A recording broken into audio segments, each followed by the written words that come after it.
Hola querido hermano, que la gracia y la paz de Dios sea contigo. Estamos en estos días meditando sobre la importancia de nuestras vidas, de todo lo que nosotros hacemos en nuestro día a día y que nuestra vida, a la luz de la palabra del Señor, vemos, responde a un propósito, tiene un destino específico. Y para eso hemos visto la imagen que la palabra del Señor nos enseña del templo. El templo fue construida por varias piedras y esas piedras nos representan a ti y a mí. Es por esa razón que el apóstol Pedro en 1 Pedro 2:5 dice: vosotros también, como piedras vivas, sed edificados como casa espiritual. Les decía el día anterior de que esas piedras nos representan tanto a ti como a mí, todo lo que nosotros hacemos, ya sea en nuestro día a día, en nuestro matrimonio, trabajo, nuestro ministerio, la crianza de nuestros hijos.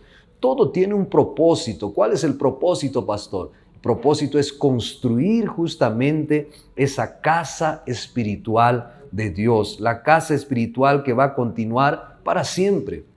Nuestra vida en esta tierra va a acabar, ¿no? Los trabajos que hacemos, las actividades van a cesar, pero aquello que es eterno es la casa espiritual. Eso es mucho más duradero, mucho más importante en esta tierra. Tiene que ver con un propósito divino y eterno. Y Dios tiene un propósito mayor en mente para nuestras vidas. Por eso es tan vital, tan importante que tú y yo podamos vivir con ese entendimiento, debajo de esa óptica, que cada día podamos despertar entendiendo de que nuestra vida responde a un propósito divino, que nosotros somos esas piedras vivas que Dios ha escogido para poder edificar su casa eterna, su casa espiritual. Y la pregunta es, ¿qué es una piedra viva entonces, pastor?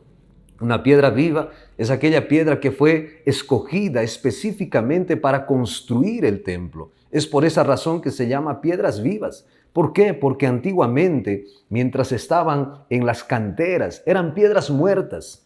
Tu vida, mi vida, eran esas piedras muertas. El apóstol Pablo en Efesios capítulo 2 dice de que nosotros estábamos muertos en nuestros delitos y pecados.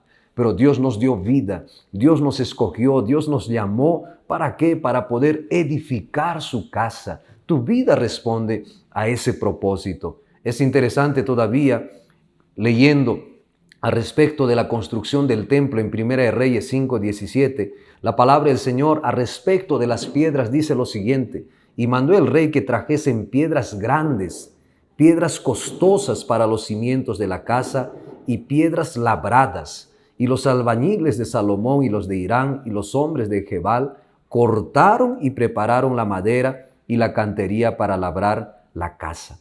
Dice la palabra del Señor que estas piedras no eran cualquier piedras, eran piedras grandes, eran piedras costosas, eran piedras labradas. ¿Labradas dónde? Labradas en la oscuridad de las canteras ahí, de las piedras caliza de Israel.